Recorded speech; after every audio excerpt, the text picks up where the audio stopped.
Sejumlah aktivis ditangkap dan jadi tersangka pasca gelombang unjuk rasa yang terjadi pada 25 hingga 31 Agustus.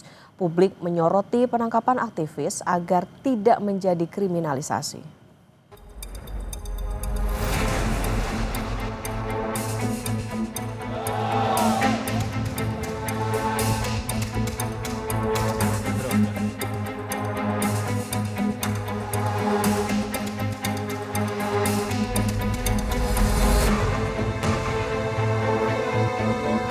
Saiful Amin, orator demo di Kediri, Jawa Timur yang sempat berdebat dengan Kapolres Kediri Kota saat demo 30 Agustus lalu ditangkap. Saiful Amin ditahan di rutan Mapolres Kediri Kota setelah diduga menjadi provokator pada demo yang berujung ricuh.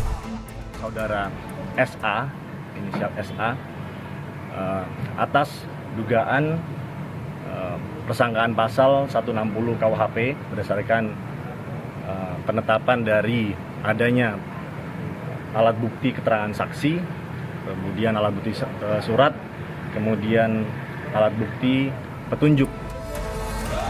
Direktur Lembaga Bantuan Hukum Al-Faruq, Taufik Dwi Kusuma, menyayangkan penetapan Saiful Amin sebagai tersangka. Ia menyebut mantan Ketua Cabang PMII Kediri itu bukan provokator atau dalang kerusuhan. Antara aksi solidaritas Afan dan kerusuhan itu dua kejadian yang berbeda. Sekitar jam 5 sore atau sebelum peristiwa pembakaran dan penjarahan, Saiful sudah pulang. Kata Taufik yang dikutip dari media setempat, kediripedia.com. Sebelumnya di Jakarta, Del Pedro Marhain, Direktur Eksekutif Lokataru, juga ditangkap polisi. Del Pedro ditetapkan tersangka penghasutan melalui media sosial yang berujung demo ricuh dengan melibatkan remaja. Tersangka DMR adalah melakukan melakukan kolaborasi dengan akun-akun IG lainnya untuk menyebarkan ajakan agar pelajar jangan takut.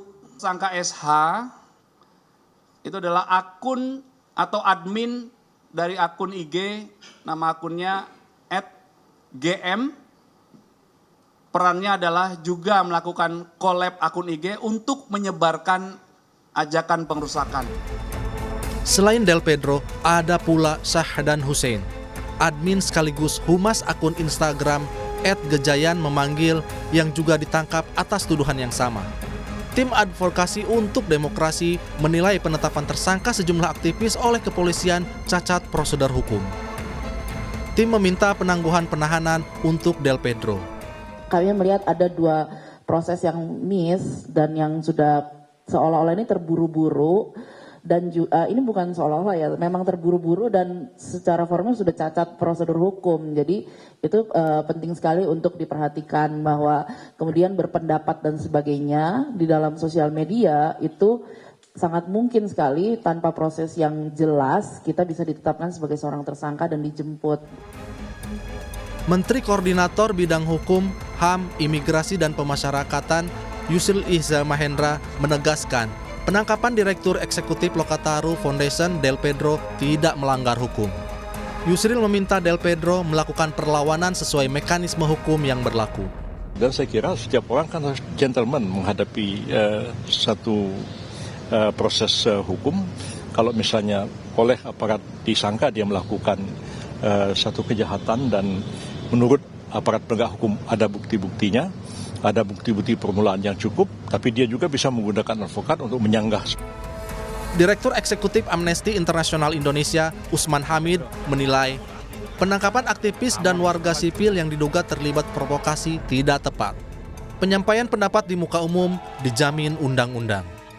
Tidak tepat ya. Pertama, secara material proses penetapan tersangka mereka didasarkan pada pasal-pasal yang saya kira lemah untuk menuduh mereka misalnya melakukan penghasutan kepada publik untuk melakukan tindak pidana atau misalnya melakukan penghasutan terhadap anak-anak untuk melakukan tindak pidana. Nah, yang terlihat di dalam sejumlah informasi yang saya pelajari termasuk dari pihak kepolisian, rata-rata itu berasal atau berawal dari posting di media sosial. Publik kini menyorot tindakan aparat yang menangkap sejumlah aktivis buntut demonstrasi akhir Agustus lalu di berbagai daerah. Desakan pembebasan aktivis dan warga sipil yang ditangkap karena dituding sebagai provokator terus disuarakan.